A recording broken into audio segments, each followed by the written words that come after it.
কীর্তিমান বিভাস। নয়ডায় পর খাস কলকাতাতেও বিভাস অধিকারীর নকল থানার হদিশ।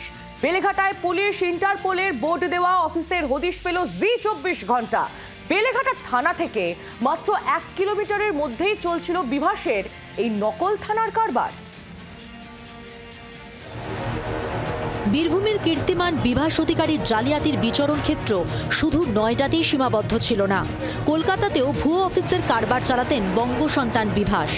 সোমবার সেই ভুয়ো অফিসের হদিশ পেল জি24 ঘন্টা।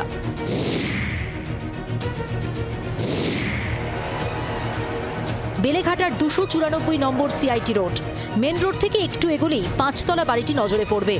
এর 3 তলায় 2টি ফ্ল্যাট ভাড়া নিয়ে নকল থানা চালাতেন বিভাস অধিকারী। স্থানীয়রা জানাচ্ছেন, সোমবার সকাল পর্যন্ত অফিসের বাইরে ঝোলানো সাইনবোর্ডে লেখা ছিল national bureau of social investigation and social justice. যদিও এই বোর্ড এখন উধাও, অফিসেও তালা ঝুলছে। দরজার ফাঁক দিয়ে দেখা যাচ্ছে কোথাও লেখা পুলিশ, কোথাও আবার ইন্টারপোল। গতকাল পর্যন্ত এই অফিসে কর্মীরা আসতেন এবং আজকে ভোরবেলায় স্থানীয়রা দেখেন যে এই অফিসগুলোতে বাইরে যে বোর্ডগুলো ছিল বা বিল্ডিংয়ের বাইরে যে বোর্ডগুলো ছিল উধাও।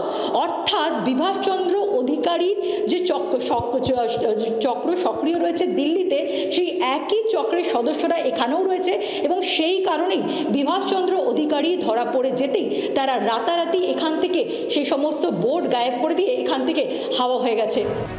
এলাকাবাসী জানাচ্ছেন, নীলবাতি লাগানো কনভয় নিয়ে মাঝে মধ্যেই এই অফিসে আসতেন বিভাস। সঙ্গে থাকতো সশস্ত্র নিরাপত্তারক্ষীরাও। পুলিশের ইউনিফর্মে দেখিনি, তো ব্ল্যাক কাটের ইউনিফর্মে দেখেছি। আচ্ছা, ব্ল্যাক কাটে এবং উইথ আর্মস, এলএমজি, আচ্ছা, এইটা দেখেছি আমরা। সবকটাই তো নীলবাতি গাড়ি ছিল। স্করপিও ব্ল্যাক, একটা ব্ল্যাক, একটা হোয়াইট, স্করপিও ছিল, সব গাড়ি সব বাতি। আর এখানেই গল্পের শেষ নয়। সিআইটি রোডের যে জায়গায় বিভাসের এই ভুয়ো অফিস, তার 1 কিলোমিটারের মধ্যেই বেলেঘাটা থানা। খুব স্বাভাবিকভাবেই যে প্রশ্ন উঠছে যে এই রকম একটি অফিস দিনের পর দিন ধরে এখানে চলছিল। বিভাসচন্দ্র অধিকারী এখানে আসতেন, নীলবাতি গাড়ির নিয়ে কনভয় নিয়ে আসতো, তার সঙ্গে আর্ম ফোর্স থাকতো, সেখানে পুলিশ লেখা বোর্ড রয়েছে, ইন্টারপোল লেখা বোর্ড রয়েছে।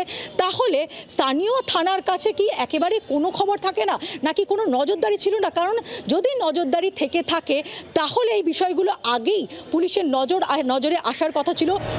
ভুয়ো থানা খুলে প্রতারণার অভিযোগে শনিবার নয়ডা থেকে বিভাস অধিকারীকে গ্রেপ্তার করে পুলিশ। গ্রেপ্তার করা হয় তার ছেলে অর্ঘ সহ আরও 5 জনকে।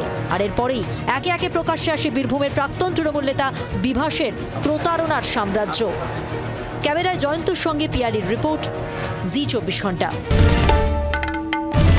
বাংলার আওয়াজ, বাঙালির আবেগ, জি24 ঘন্টা।